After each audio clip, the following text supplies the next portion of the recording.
أعوذ بالله من الشيطان الرجيم. وما أنزلنا على قومه من بعده من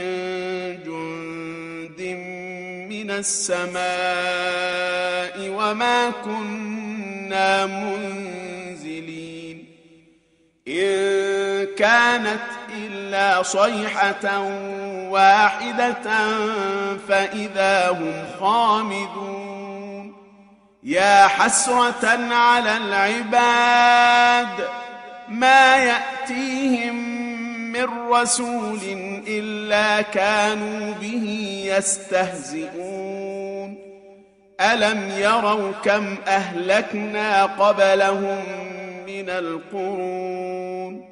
أنهم إليهم لا يرجعون وإن كل لما جميع لدينا محضرون